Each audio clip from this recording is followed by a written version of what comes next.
ये फातिमा का ही घर है ना? जी अम्मी का ही है। बेटा हम मुआवना करने आए, आप थोड़ा वहाँ खड़े रहना और किसी भी चीज को हाथ मत लगाना।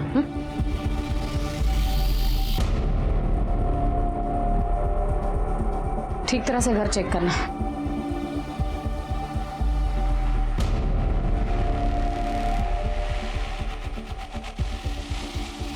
मैडम। हाँ।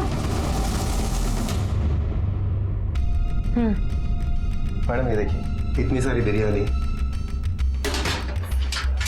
ये पार्सल का डिब्बा, ये झूठी खांडवी, बाहर शराब की बोतलें, 2 ग्लासेस। मुझे लगता है कि फातिमा सच बोल रही है और हो सकता है कि। नमस्कार, आदाब। क्राइम पेट्रोल सिटी क्राइम्स अध्याय के आज के एपिसोड में आप सबका स्वागत है। औरत क्या है? माँ है, बहन है, बीवी है, बेटी है, दोस्त है।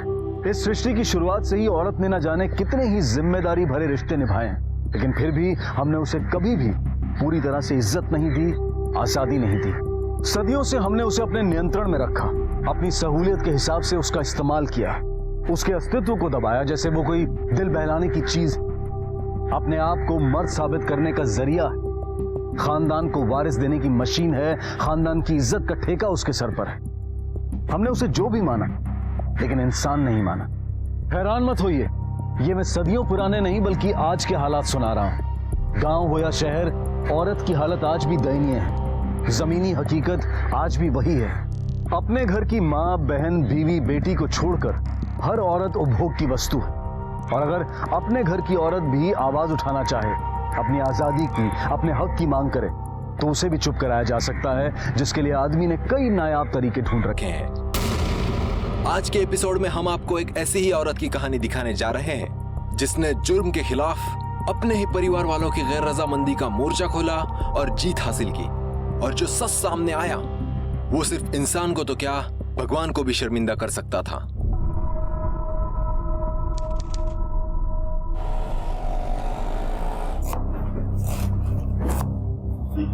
सोया, जल्दी से अपना होमवर्क पूरा करो और सो जाओ। मुझे भी कल होटल में देने वाली बिरयानी की तैयारी करनी है। अस्सलाम वालेकुम अब्बू। सलाम। रख दो उधर।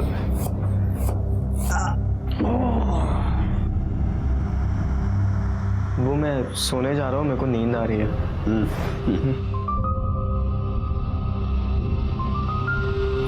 ये लीजिए अब्बू।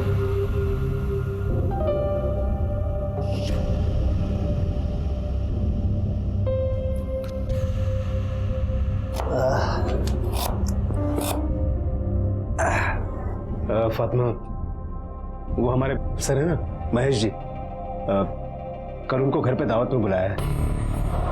दावत? कैसी दावत? वसीम, तुम्हें पता है ना हमारा तलाक हो चुका है और अभी तक सुलह नहीं हुई। और अभी से तुमने अपने दोस्तों को यहाँ। नहीं हुई तो हो जाएगी ना। हलाला के सिलसिले में मौलाना से बात हुई है ना। 80 साल के बुजुर्ग हैं, तुम्हें ज्यादा परेशानी नहीं होगी। तो क्या करूं? इसके एवज में तुम्हारे दोस्तों को यहाँ दावत खिलाऊं? उसके लिए नहीं, हमारा बाकला बचा रहा है उसके लिए। तुम महेश जी के लिए मटन बिरयानी बना लो, दारू और चखने के लिए चिकन चिल्ली मैं बाहर से मंगवा लूंगा। तो दावत भारी क्यों नहीं दे देते? घर में बच्चे होंगे। दोपहर में बच्चे कहाँ होंगे? और अगर बाहर दावत दूंगा तो लुट जाऊंगा, इसलिए सोच रहा हूँ कि घर में ही सब सस्ते में निपट जाए। क्या बोलती हो? ठीक है, अब जाओ, जाकर मुंह हाथ धो लो, मैं आपके लिए खाना लगाती हूँ।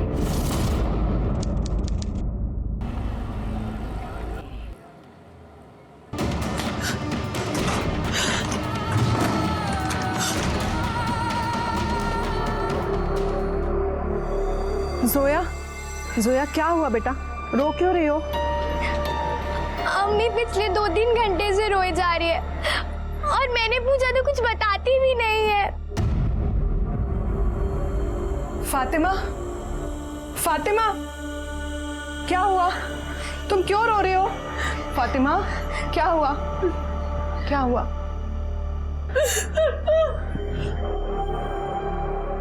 जोया, तुम्हारे ट्यूशन का टाइम हो गया है ना? जाओ बेटा, अभी ट्यूशन जाओ, मैं हूं यहाँ पर, ठीक है? जाओ। फातिमा, अब बताओ क्या हुआ? ऑफिसर, वसीम भाई, भाभी जी के पिछले बिरयानी का स्वाद आज भी याद है, वैसी होनी चाहिए बिरयानी आज भी। अरे साहब, फातिमा के हाथ में जादू है, जादू। मैं शर्त लगा सकता हूँ उससे अच्छी बिरयानी आइटम बनेगी। फातिमा जी। अरे कुछ ले आओ भाई।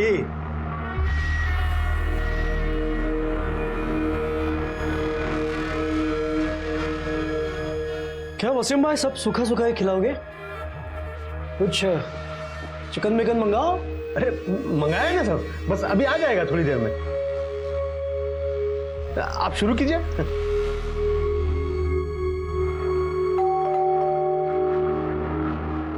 ये लीजिए, चिकन आ गया। अब साथ पार्सल। हाँ ले भाई, ये ले। ओके।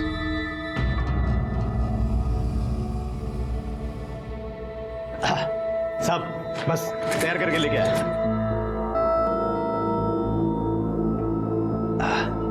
अरे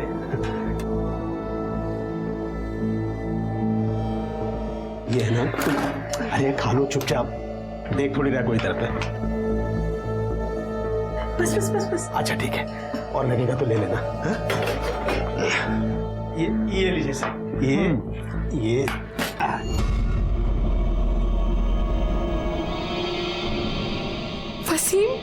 वसीम ने बिना हलाला के मेरे साथ ये गंदी हरकत की। वसीम उठिए। वसीम, हम बात नहीं आएंगे ना अपनी पुरानी हरकतों से? बिना हलाला के आपने मेरे साथ नींद में ये गंदी हरकत। अरे कौन सी हरकत? मैंने क्या किया है? मैं तो ये खाते पीते सो चुका था, अब तुम्हारे जगाने पे तो जागा हूं। तुमने नहीं किया तो फिर किसने मेरे साथ?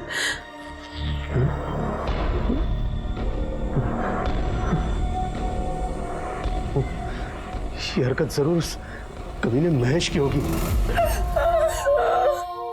फातिमा, मैं तुम्हारे बगल में रहती हूँ, एनजीओ में काम करती हूँ और औरतों के हक के लिए लड़ती हूँ। फिर जब ये सब तुम्हारे साथ हुआ तो तुम मेरे पास क्यों नहीं आई? देखो फातिमा, तुम्हारे साथ जो हुआ है उसे बदला तो नहीं जा सकता, लेकिन जिसने भी तुम्हारा रेप किया है उसे सजा जरूर मिलेगी।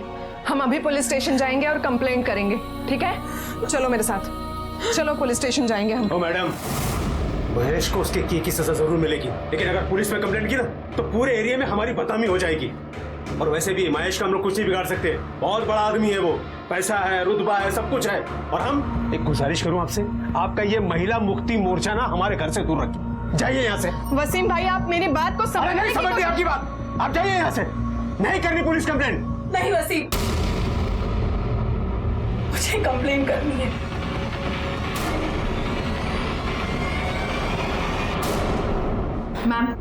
मैम, ये फातिमा है, हमारे एरिया में ही रहती है, इसके साथ रेप हुआ है।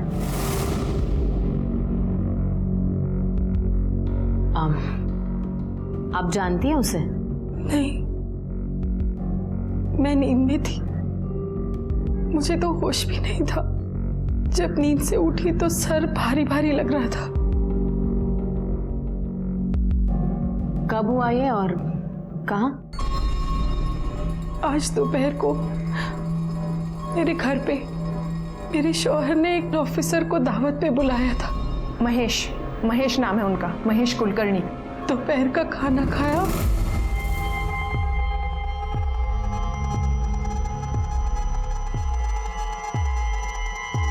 तो पता नहीं बेंधा नींद आने लगी। मैं जाकर भी अपने आप को जगा नहीं पा रही थी। मुझे बहुत नींद आ रही है, मैं थोड़ी देर सोने जा रही हूँ। बिरयानी रखी है अंदर, ले लीजिएगा। जाकर अपने कमरे में सो गई और जब उठी तो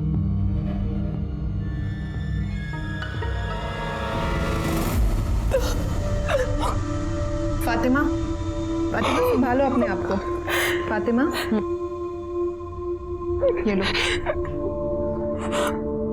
आपने तो कहा आपके पति उस वक्त आपके साथ थे, तो फिर वो यहाँ कंप्लेंट लिखवाने क्यों नहीं आए? मैडम, हमारा तलाक हो चुका है और वैसे बदनामी के डर से वो कंप्लेंट लिखाने के हक में नहीं है। कमाल है, आपके पति से आपका तलाक हो चुका है, फिर भी उन्होंने एक ऑफिसर को आपके घर पर दावत के लिए बुलाया और आपने उनके लिए खाना भी बनाया। स्ट्रेंज। मैडम, दरअसल आजकल हम लोग साथ ही रहते हैं। तलाक हुआ है पर हलाला की बात चल रही है। वो मुझसे दोबारा निकाह करना चाहते हैं। तो हो सकता है आपके पति ने ही नींद में आपके साथ जबरदस्ती की हो। नहीं मैडम, वो तो खुद बेसुध बेहोश होकर सो रहे थे, मैंने खुद उन्हें उठाया। ये भी तो हो सकता है ना कि ये सब कुछ करने के बाद उसने नींद का नाटक किया हो। नहीं, वसीम ऐसा नहीं कर सकते। हलाला की बात निकाह से पहले ये सब करना गुनाह है। मुझे पूरा यकीन है महेश साहब ने मेरे साथ ये गलत हरकत की है। माड़िक, मेडिकल टेस्ट लगे हों जैन। ओके मैडम, चलिए।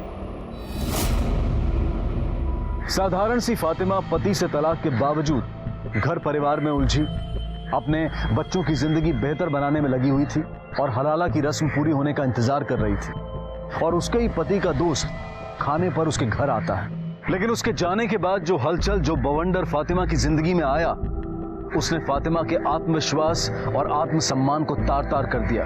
पर बावजूद इसके वो मजबूती से खड़े रहने की कोशिश कर रही थी। फातिमा के साथ बलात्कार हुआ था, ये साबित हुआ, लेकिन बलात्कार करने वाला कौन था इसका जवाब नहीं था। क्या वो महेश था या फिर फातिमा का तलाकशुदा पति वसीम? क्या सच वाकई इतना सही था या फिर इस सच की कोई और डरावनी तस्वीर भी थी?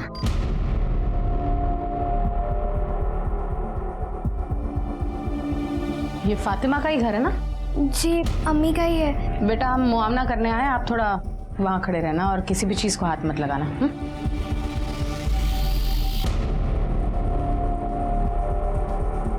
ठीक तरह से घर चेक करना।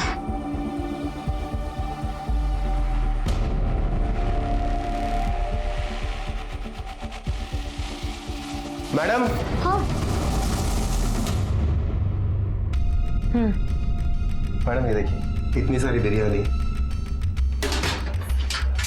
ये पार्सल का डिब्बा, ये झूठी खांडवी, बाहर शराब की बोतलें, 2 ग्लासेस। मुझे लगता है कि फातिमा सच बोल रही है और हो सकता है कि इसी खाने में नींद की दवाई मिलाई गई हो और शायद उसी बेहोशी की नींद में महेश ने या फिर खुद वसीम ने उस पर रेप किया हो। एक काम करना, सब एविडेंस कलेक्ट करना और ग्लासेस और बॉटल फिंगरप्रिंट्स के लिए लैब में भेज देना।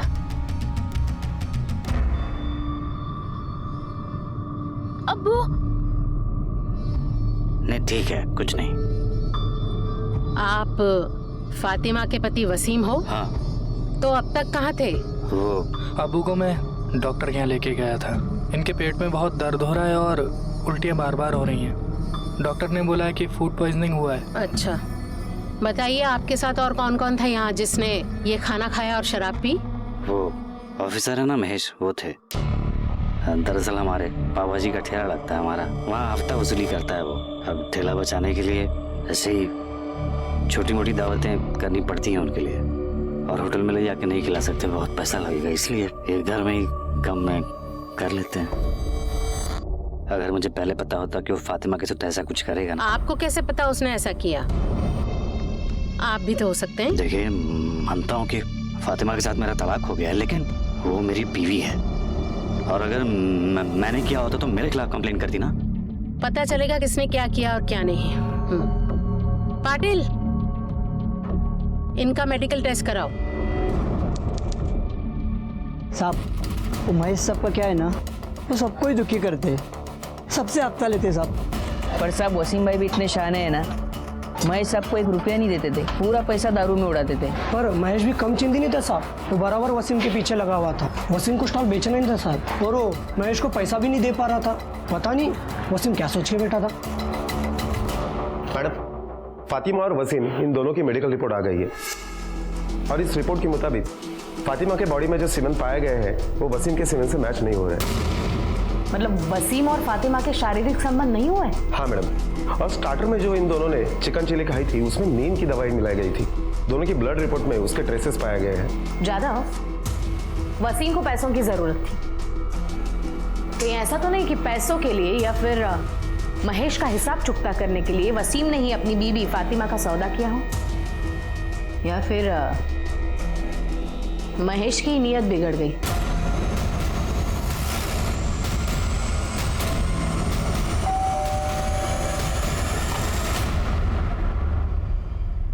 महेश है घर पे? बुलाइए उसे, हमें उससे कुछ बात करनी है।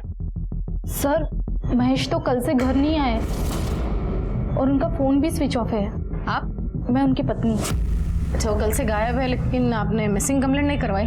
हाँ, इसी एरिया के पुलिस स्टेशन में करवाई थी और मैं लेके आती हूँ। आप अंदर आइए ना। ये मिसिंग कंप्लेंट की कॉपी।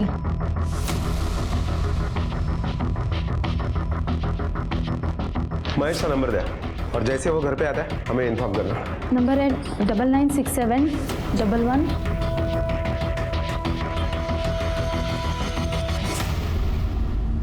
महेश का नंबर ट्रेस करो और चेक करो उसकी लास्ट लोकेशन क्या थी। और वसीम ने चिकन चिली कहाँ से ऑर्डर किया था? साजिद के होटल से।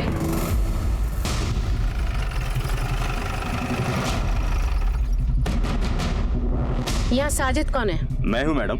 आपके यहाँ से फातिमा और वसीम के घर पे 18 तारीख को चिकन चिली गई थी। हाँ गया था मैडम। आप जानते हैं फातिमा और वसीम को? जानता हूँ। कितनी अच्छी तरह से जानते हो? अब अच्छी तरह से जानता हूँ। फातिमा हर रोज हमारे यहाँ 25 किलो बिरयानी बेचती थी, तो काम का वास्ता हुआ ना मैडम। तो आपको ये पता होगा कि उसके साथ रेप हुआ है? नहीं। और आपके यहाँ से जो चिकन चिली गया है उसमें नींद की दवाई मिलाई हुई थी। देखिए मैडम, ये सब के बारे में मुझे कुछ भी नहीं मालूम है। कहीं ऐसा तो नहीं आप ही ने मिलाई और बाद में जाके फातिमा के साथ ये हरकत की हो? देखिए मैडम, मैं सच कह रहा हूँ, मैंने कुछ भी नहीं किया है। पाटिल, या ना मेडिकल टेस्ट साठी घेऊन जा। Okay madam. देखिए मैडम, मैं कुछ नहीं किया। मेरी बात जो बोला है उतना ही कर, चल। देखिए सर, मैं कह रहा हूँ मैंने कुछ नहीं किया।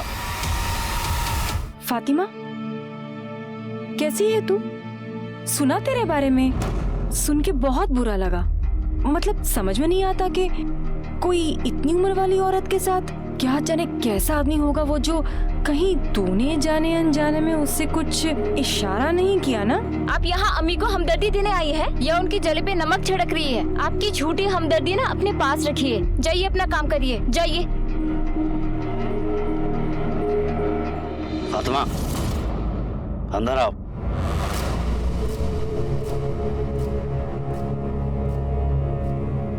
सुन लिया? मिल गया सुकून? अरे ये तो सिर्फ एक औरत थी। बाहर मोहल्ले में निकलोगी ना तो हर तरफ यही बातें हो रही हैं। अरे मैं कह रहा हूँ तुमसे कि कंप्लेंट वापस ले लो। उस महेश से ना तो अपनी तरफ से निपट लूंगा मैं। वसीम, बात तरीके की या बदला लेने की नहीं है, बात इंसाफ की है और उसके लिए कंप्लेंट करना जरूरी था। इंसाफ क्या इतनी आसानी से मिल जाएगा तुम्हें? रोज पुलिस स्टेशन के चक्कर, कोर्ट कचहरी के चक्कर काटने पड़ेंगे ना, तब पता चलेगा तुम्हें। मैं कह रहा हूँ कंप्लेंट वापस ले लो। नहीं वसीम, मैं कंप्लेंट वापस नहीं लूंगी। फातिमा जी, आप साजिद के रेस्टोरेंट के लिए बिरयानी सप्लाई करती हैं ना? जी। ये साजिद कैसा आदमी है? मतलब आपके साथ जो हुआ है वो कर सकता है? जी। देखिए, उस दिन आपके घर से जो चिकन चिली हमने बरामद की उसमें नींद की गोलियां मिलाई गई थी। आपको क्या लगता है कि ये हरकत साजिद कर सकता है? साहब, उसके पास मेरा बहुत पैसा बकाया है। जब मैंने पैसे मांगे तो उसने कहा कि तुम्हारे शौहर का उधार कौन चुकाएगा, इसलिए सारे पैसे कट गए। इस बात पे मेरा उसके साथ बहुत झगड़ा हुआ था और फिर एक दिन उसने मेरे साथ बदतमीजी करने की कोशिश की। मैम मुझे दे दीजिए, मैं लूं। ए मोइन, तू जा पार्सल लेके, मैं देख लेता हूँ। तू जा।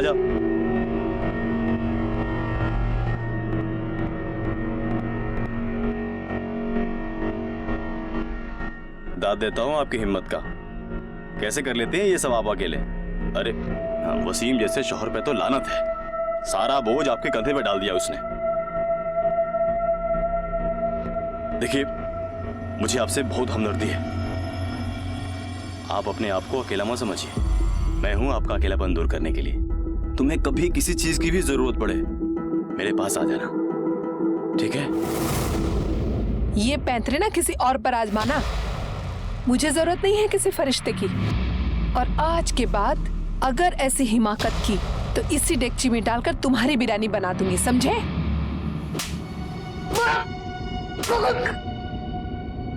अरे वसीम ने तुझसे पैसे उधार लिए थे और वो तुझे वो रिटर्न नहीं कर पा रहा था, तो वो पैसे वसूलने के लिए तूने उसकी बीबी फातिमा के साथ गलत हरकत करनी चाहिए। लेकिन जब उसने इनकार किया तो जबरदस्ती तूने उसके ऊपर अपनी मर्दानगी साबित की, है ना? खुदा कसम साहब कोई माजरा नहीं था। फातिमा वो गलतफहमी हो गई थी, मेरी हमदर्दी को वो गलत समझ बैठी। उसने इतराज किया ना, उसके बाद से तो मैंने उसकी मदद करनी ही छोड़ दी। मैं सच कह रहा हूँ। तेरी हमदर्दी का लेवल तो हम लोग बाद में पता कर लेंगे, पहले बता महेश के साथ तेरा क्या वास्ता था? महेश भाई से मेरा कोई वास्ता नहीं है। अच्छा ठीक है, बता फातिमा के घर उस दिन चिकन चिली का पार्सल लेकर कौन गया था? पार्सल? हाँ, वो मेरा डिलीवरी बॉय है ना, मोइन। मैं पार्सल लेके गया था मैम, पर मैंने कुछ नहीं किया। पार्सल में नींद की दवाई तूने अपनी मर्जी से मिलाई थी या फिर वसीम? जदों महेश का हाथ लगना बहुत जरूरी है, शायद वही बता सकता है कि खाने में नींद की दवाई किसने मिलाई। मैडम, जब हमने वसीम के स्टॉल के आसपास के लोगों से पूछताछ की तो पता चला है कि वसीम महेश के पैसे नहीं लौटा पा रहा था, इसलिए महेश ने उसे एक ऑप्शन दिया था कि वो अपने सारे स्टॉल महेश के नाम पे कर दे। हो सकता है कि इस सिचुएशन में महेश और वसीम इन दोनों ने ही मिलकर ये प्लानिंग की हो सकता है शायद महेश और वसीम में से किसी एक ने नींद की दवाई खरीदी हो। पता करना आसपास के एरिया में जितने भी मेडिकल स्टोर्स हैं उसमें से पिछले 4-5 दिनों में किस किस ने नींद की दवाई खरीदी है। Okay madam. हाँ बोल।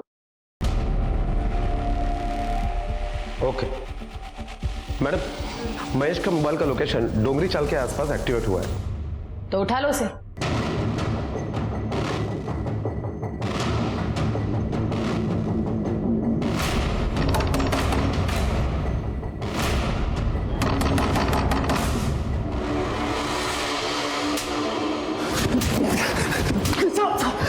सब बता दो। मैं मानता हूँ मैं वसीम के यहाँ खाने पे गया था, लेकिन मैंने उसकी बेबी का रेप नहीं किया। मुझे कुछ नहीं पता। तो सिर्फ तेरे खाने में नींद की गोली क्यों नहीं थी? वो वसीम मुझे फंसाने की कोशिश कर रहा है। उस दिन स्टार्टर खा के मैं चुपचाप चला गया था वहां से। उसके बाद क्या हुआ मुझे कुछ नहीं पता। तुझे कुछ नहीं पता तो तू गायब क्यों हुआ था? फोन क्यों बंद था तेरा? वो उस दिन में ही वसीम ने मुझे शराब पिलाई थी। 2 पेग होने के बाद ही मेरा सर दर्द करने लगा, इसलिए मैं वहां से मेरे ससुर का डोंगरी में घर है वहां चला गया था। खाली है वो घर और उसकी एक चाबी मेरे पास है, वहीं पे था मैं। चार्जर नहीं था, फोन बंद पड़ा। दूसरे दिन मैं उठा तो मेरा फोन स्विच ऑफ था। नया चार्जर लेके फोन चार्ज किया, तब मुझे घर से ये बात पता चली कि ये सब हुआ है, इसलिए डर के मारे मैंने फोन बंद कर दिया और वही डोंगरी में छुपा रहा। मैंने कुछ नहीं किया। मार्टिन, मेडिकल टेस्ट लगे होंगे। हो मैडम, चल। मैडम, महेश के कॉल रिकॉर्ड के हिसाब से उस दिन वो वसीम के घर पे 2:30 बजे तक था और उसके बाद 5 किलोमीटर दूर वो चाली में था। वो 3 दिन तक वहीं था। कहीं ऐसा तो नहीं कि महेश के जाने के बाद किसी और ने ही ये रेप किया हो सकता है, लेकिन महेश के मेडिकल रिपोर्ट्स आने तक कुछ नहीं कहा जा सकता। अगर महेश का सीमन और फातिमा के बॉडी पे मिला हुआ सीमन मैच होता है और डोर पे महेश के फिंगरप्रिंट्स मिलते तो डेफिनेटली रेप महेश ने किया है। लेकिन ये सब महेश के रिपोर्ट्स आने के बाद, तब तक if and buts, get the reports. Okay ma'am.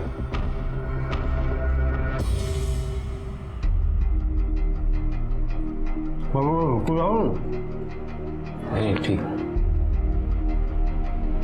भाभी, मैं अंदाजा लगा सकता हूँ कि आपकी क्या हालत है, पर वही तो हमेशा मुंह लटका के बैठे रहे। इसकी वजह आप हैं भाईजान। ना तो आप महेश को घर पे बुलाते, ना ये हादसा होता। उसको बुलाने की वजह तुम जानते हो ना सलीम। अरे जान खा के रखा था उसने मेरी। सोचा एक बार में बुला के सारा मामला रफा दफा कर देता। और वैसे भी मैं इसे छोड़ तो नहीं रहा हूं ना, पर ये कंप्लेंट करके ना। ठीक किया इन्होंने, बिल्कुल सही किया। तो भाभी आपको घबराने की कोई जरूरत नहीं है, हम महेश को सजा दिलवा के रहेंगे। उससे क्या होगा? इसकी इज्जत वापस आ जाएगी। भाईजान, आप जरा सोच समझ के बोला कीजिए। आपको भाभी का सहारा बनना चाहिए और आप उल्टा उन्हीं के खिलाफ हैं। भाभी, हम ही केस ऊपर तक लड़ेंगे। महेश होगा बड़ा आदमी, पर ये आपका हक है, आपको इंसाफ मिलेगा। ठीक है, तुम लोगों को जो करने का ना वो करो, लेकिन ये महेश मेरे को नजर आ गया ना, वहीं के वहीं मार डालूंगा, उसके जान ले लूंगा उसके। भाईजान, हमें लड़ाई कानूनी तरीके से लड़नी चाहिए, आपकी तरह नहीं। मैडम, फिंगरप्रिंट्स की रिपोर्ट आ गई है। रिपोर्ट के मुताबिक वसीम के घर पे शराब के जो ग्लासेस पाए गए हैं उसके ऊपर के फिंगरप्रिंट्स, बेडरूम के दरवाजे के ऊपर के फिंगरप्रिंट्स महेश के फिंगरप्रिंट से मैच हो रहे हैं। लेकिन ताज्जुब की बात तो यह है कि फातिमा के बॉडी में जो सीमन पाया गया है उससे महेश का सीमन मैच नहीं होता है। मतलब महेश बेडरूम तक तो गया था लेकिन उसने फातिमा का रेप नहीं किया। साजिद और मोइन के मेडिकल रिपोर्ट्स आए? हाँ मैडम, इन दोनों के भी सीमन फातिमा के बॉडी में जो सीमन पाया गया उससे मैच नहीं हो रहा है। साजिद नहीं, मोइन नहीं, महेश नहीं, तो फिर और कौन? मला वाटतं आपण काहीतरी मिस करतोय। फातिमा और वसीम की बैकग्राउंड फिर से चेक करना, छोटी से छोटी डिटेल निकालना, क्विक। 18 तारीख की दोपहर को वसीम के घर पे किसी को आते जाते देखा है? नहीं साहब। ये वसीम आदमी कैसा है? आदमी क्या साहब, बवाल है बवाल। एक नंबर का दारूबाज और जुआर आदमी है साहब। पता नहीं कितने लोगों का कर्जा सर पे लेके घूमता है। मुझे तो लगता है साहब कि उसने खुद ही अपनी बीबी का सौदा किसी के साथ किया हो। वसीम ऐसे कर सकता है? साहब, जुए की लत आदमी से कुछ भी करवा सकती है। कल मैं 1 मिनट के लिए बाहर आई थी, तब मैंने देखा था खाने का पार्सल लेके एक आदमी दरवाजे पे खड़ा था। वसीम के पास पैसे तो नहीं होते थे, फिर वो जुआ कैसे खेलता था? साहब, उसका भाई सलीम है ना, वो उसे पैसे देता है। वसीम जितना नालायक है ना उतना उसका भाई सलीम सलीकेदार है। वो सलीम ही है, वरना वसीम अपना स्टॉल कब का बेच चुका होता। तुम्हें क्या लगता है कि जुए की लत के लिए वसीम अपने बीबी का सौदा कर सकता है? नहीं साहब, मेरा भाई दारूबाज हो, जुआरी हो, जो भी हो, लेकिन वो ऐसी गिरी हुई हरकत कभी नहीं कर सकता। इतने दिन हो गए लेकिन पुलिस मुजरिम को नहीं पकड़ पाए।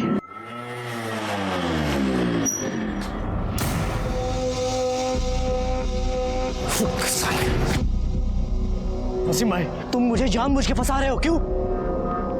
क्या बिगाड़ा है मैंने तुम्हारा?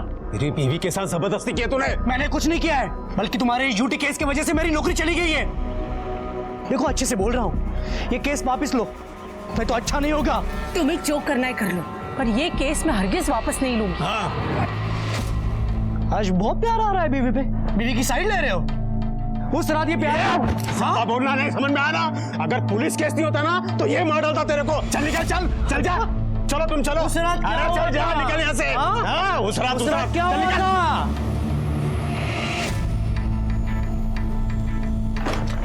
वसीम, वो किस रात के बारे में बात कर रहा था? क्या बात कर रहा था वो? तुम अब भी उसी बात पे अटकी हो। उसे उसके किए की सजा मिलने वाली है, इसलिए पागल हो गया है वो, कुछ भी बकवास कर रहा है। नहीं वसीम, कुछ बात तो है। कुछ दिनों पहले तक तुम हलाला करने के लिए मेरी जान के पीछे पड़े थे, और जब से यह हादसा हुआ है तब से तुम हलाला का जिक्र तक नहीं करते। तुम मुझसे निकाह करना चाहते हो ना? तुमसे निकाह कौन करेगा अभी, वो भी ये हादसा होने के बाद? क्यों? हलाला चल सकता है तो हादसा क्यों नहीं? बिल्कुल नहीं चल सकता, क्योंकि वो एक रस्म है और ये एक बदनुमा धब्बा। या अल्लाह, कितने दोगले इंसान हो तुम। मैं क्या तुम? मुझे तो लगता है ये तुम्हारी ही साजिश है। निकाह करने की बहुत जल्दी थी ना तुम्हें, इसलिए तुमने ये सारा तमाशा किया है। वसीम, तुम मेरे बारे में ऐसी सोच रखते हो? इतनी मैं गलत हूं मैं? तुम क्या हो, कैसी हो, ये आज मुझे पता चला। बात करते। बदनामी लोगों की नजरों में सवाल फातिमा को भेद रहे थे। दूसरी तरफ वो मानो हताश होने लगी थी कि उसे इंसाफ मिलेगा भी या नहीं। तीसरा झटका वसीम का व्यवहार, वो उस घिनौने जुर्म की जिम्मेदारी उसी के सर पर डालना चाहता था। वसीम को लेकर फातिमा पहले से ही असहज थी और महेश की उस रात वाली बात उसके दिलो दिमाग में घर कर गई थी। अब उसका असहज होना आशंका में बदल गया था, लेकिन अब तक हासिल कुछ नहीं था सिवाय दर्द और बदनामी के। पुलिस पूरी कोशिश कर रही थी, कई सस्पेक्ट थे, लेकिन अभी साबित होना बाकी था कि कौन असली गुनहगार था और किसने फातिमा के साथ बलात्कार किया था। एक तो आप मुजरिम का पता नहीं लगा पा रहे हैं, ऊपर से इसे बार बार पुलिस स्टेशन बुलाकर परेशान कर रहे हैं। आखिर चल क्या रहा है? मैडम, आप प्लीज शांत हो जाइए। हम हमारी तरफ से पूरी कोशिश कर रहे हैं और हमें इनसे बात करने दीजिए। फातिमा जी, आप बैठ जाइए प्लीज। वसीम को जुए की लत थी और उसकी वजह से आप दोनों में झगड़े भी होते थे, क्या ये सच है? जी, जुए की वजह से सब बर्बाद कर दिया था उसने। और एक दिन तो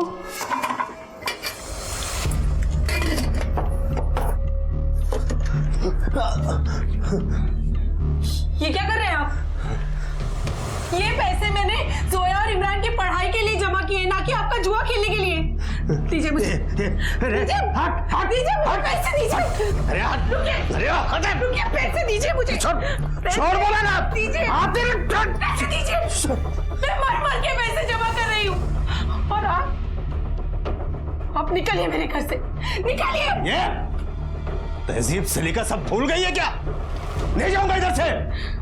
ज्यादा बकवास की ना तो उठा के। भाईजान क्या कर रहे हैं आप? अब चलिए यहाँ से। अरे आप आइए मेरे साथ, छोड़िए, चलिए। इमरान तू उनके साथ मत जा, वो तेरी जिंदगी भी अपनी तरह बर्बाद कर देंगे। इमरान मेरी बात सुन इमरान। और उसके बाद वसीम ने मुझे तलाक दे दिया। तो वो घर वापस कैसे आया? वो फौरन वापस नहीं आया था। जब उसे पैसे की किल्लत होने लगी तब उसे मेरी याद आई। औलाद का वास्ता देकर मजबूर किया, मिन्नती की, माफी मांगी, साथ रहने की जिद करने लगा, पर मैं उस पर भी राजी नहीं हुई। और एक दिन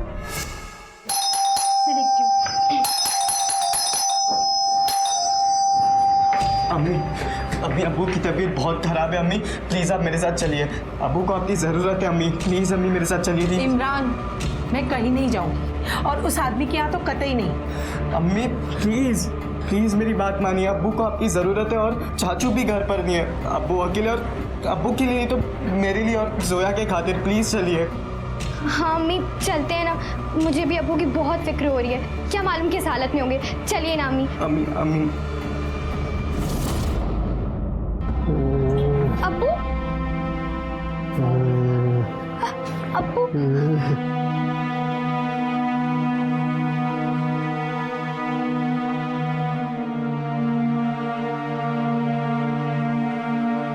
इमरान ठंडा पानी और कपड़ा लेकर आ।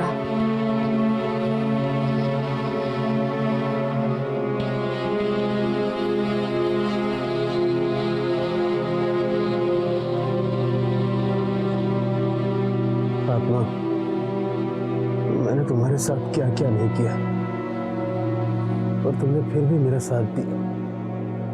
मैं अपने किए पे शर्मिंदा हूँ फातिमा, मुझे माफ कर दो। वसीम अब कुछ नहीं हो सकता। हो सकता है फातिमा। मैं वादा करता हूँ मैं सुधर जाऊंगा। मैं जुआ नहीं खेलूंगा, मैं शराब भी नहीं पीऊंगा।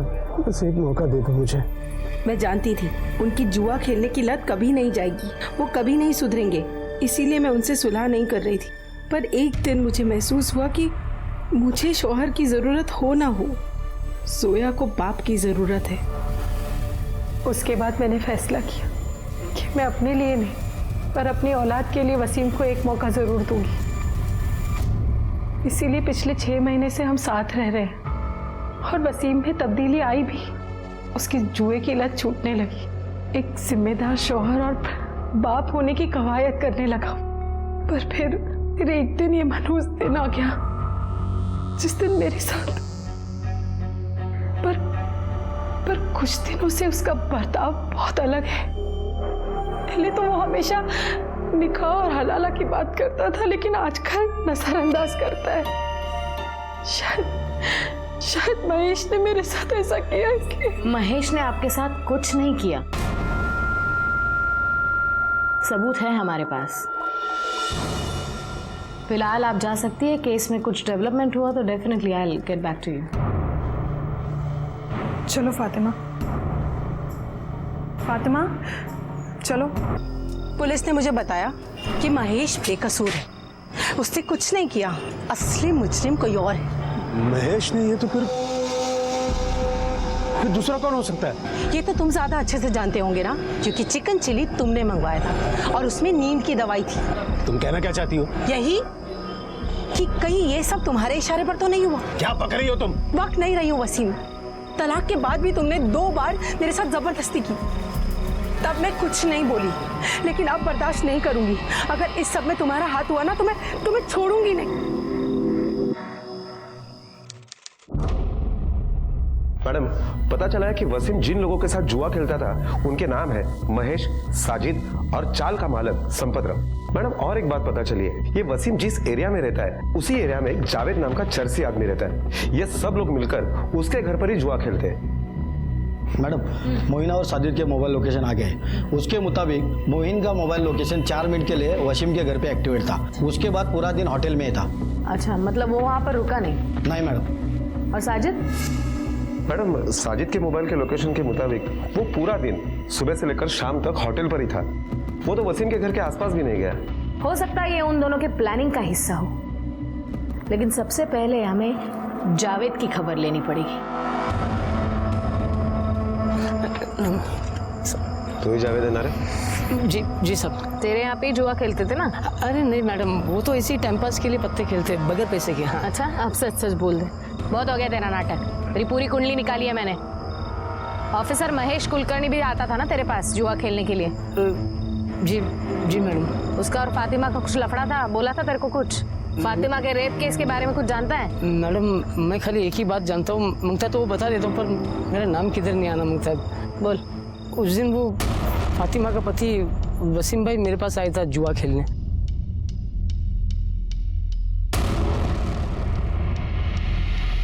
सलीम? सलीम भी जुआ खेलता है? जी।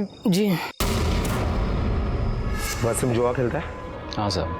और तुम? मुझे ये सब पसंद नहीं है, इसलिए कभी नहीं खेलता। सलीम ने हमें झूठ क्यों बताया कि वो जुआ नहीं खेलता? और कौन कौन था? और हमारे वो चाल का मालिक संपतराव भी था। ये लो लाओ इधर, आज अपन का दिन है भाई लोग, संभल के। ये लो, आज सबको कंगाल करके छोड़ूंगा मैं। पहले चल वसीम, देखते हैं आज कौन किसको कंगाल करता है। ये ले, सबसे बड़ा दाव, अहमद।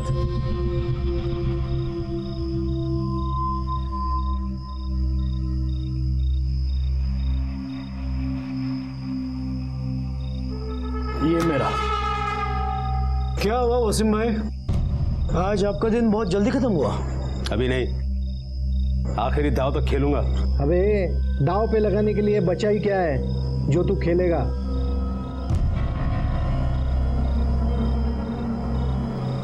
अरे निकलेगा भी, देख कैसे।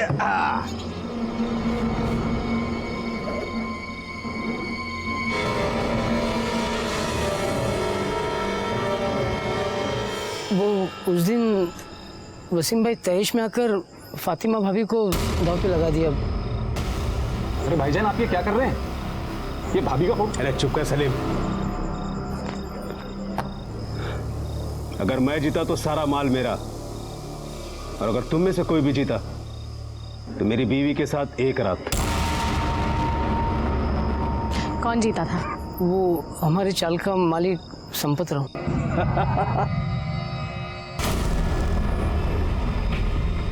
3 बेगम।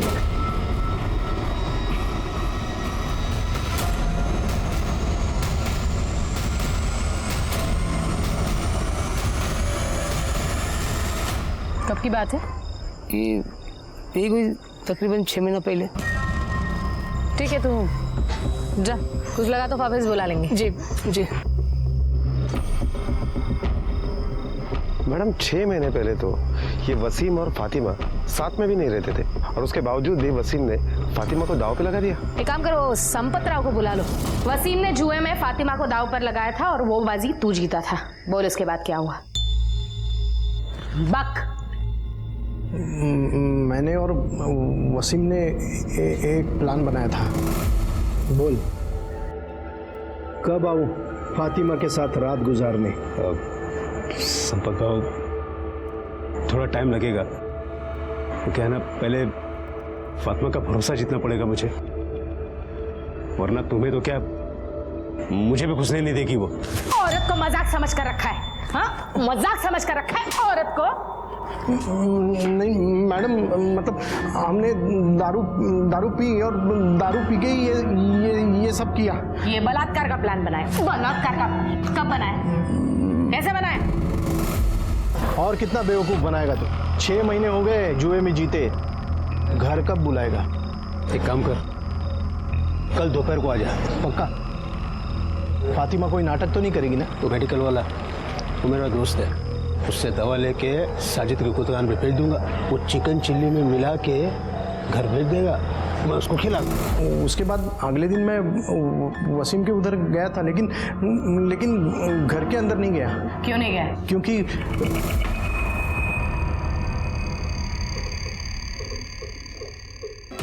उसके बाद मैं अपने घर चला गया। शाम को मुझे पता चला कि फातिमा का बलात्कार हुआ है। मैं डर गया, मुझे लगा मैं बेकार में फंस जाऊंगा। घबरा मत, रेप केस में तू अंदर नहीं भी गया तो औरत का सौदा करने के वाहियात हरकत के जुर्म में जरूर जाएगा। पाटील घेऊन जायला आणि याची मेडिकल टेस्ट पण करा। हो मैडम गलती हो गई मैडम। अब अंदर जाके पछताना। चल चल। उसके कॉल रिकॉर्ड्स, मोबाइल लोकेशन सब निकालो, तो वो सलीम को उठाओ।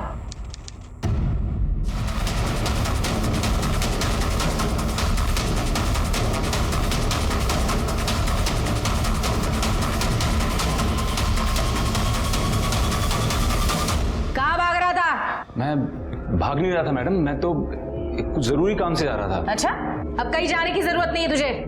तेरे खिलाफ सबूत है हमारे पास, संपत राव ने सब बता दिया है। उस दिन दोपहर को तू फातिमा के घर पर गया था और 5 मिनट से ज्यादा टाइम रुका था।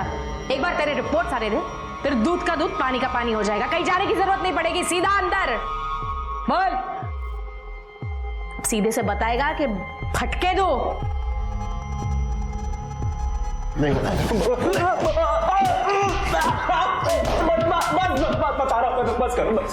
रहा हूँ मैडम, मैं सब बताता हूँ। बोल। सब बताता हूँ। फातिमा के साथ मैंने बलात्कार किया था, पर मैडम मेरी नीयत खराब नहीं थी। मैं फातिमा से बहुत मोहब्बत करता था, पर वो वसीम की बीवी बन गई। वसीम भाई तो उसके काबिल कभी था ही नहीं। प्लानिंग कब किया था रेप का? वो जब मैंने संपत राव और वसीम भाई की बात सुनी थी। क्या रे वसीम, और कितना बेवकूफ बनाएगा तू? हाँ, 6 महीने हो गए जुए में जीते, घर कब बुलाएगा? एक काम कर, तू कल दोपहर को आ जा।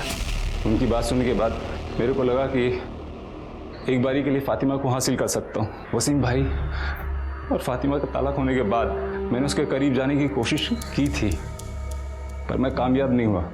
जिस दिन संपत राव फातिमा के घर जाने वाला था, उस दिन मैं पहले से ही घर पे नजर गड़ाए बैठा था, और जैसे ही महेश घर से बाहर निकला तो संपत राव के आने से पहले मैं घर में घुस गया। जैसे ही मैं घर में घुसा, मैंने देखा फातिमा अपने कमरे में नशे में सोई थी। मैंने उस मौके का फायदा उठाया और उसके साथ सोया। मैं नहीं वसीम भाई को जुआरी बनाया। उसको जुआ खेलने के लिए पैसा देता था ताकि वो शराब और जुए की लत में हमेशा उलझा रहे, और उसका स्टॉल और फातिमा को मैं हासिल कर लूं।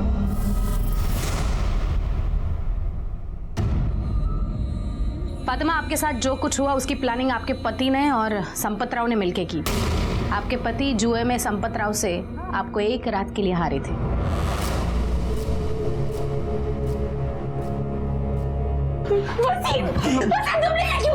मुझे माफ कर दो। रुकिए, असली गुनहगार कोई और नहीं, सलीम है। यह हरकत आपके साथ उसी ने की है।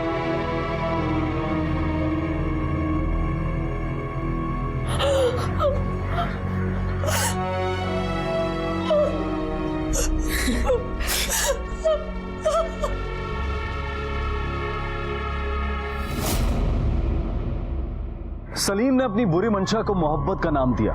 वो मोहब्बत जो सिर्फ शारीरिक संबंध बनाने के ख्वाब सजाती थी। उसने फातिमा को इंसान नहीं समझा, बल्कि सिर्फ दिल खुश करने और अपनी नीच ख्वाहिश को पूरा करने की एक वस्तु मान लिया था। वसीम इससे भी कई दर्जे नीचे था, जिसके लिए फातिमा सिर्फ एक मुनाफे की चीज थी। इनके अलावा संपत राव, साजिद, महेश, ये सब समाज के वही किरदार हैं जिन्हें औरत सिर्फ शरीर का सुख भोगने की एक चीज लगती है। फातिमा इनसे लड़ी, लोगों के तानों के बावजूद डट कर खड़ी रही और इंसाफ का अपना हक लेकर रहें। बेशक कड़े कानूनों की जरूरत है, लेकिन उसके साथ साथ समाज में औरत के प्रति पुरुष की मानसिकता बदलने की भी उतनी ही जरूरत है। इसी विचार के साथ अब मैं अनूप सोनी आपसे विदा लेता हूं। फिर मुलाकात होगी अगले एपिसोड में एक और चौंका देने वाले केस के साथ। तब तक अपना और अपने परिवार का ख्याल रखें और देखते रहें क्राइम पेट्रोल सिटी क्राइम्स। सबक एक को सीख।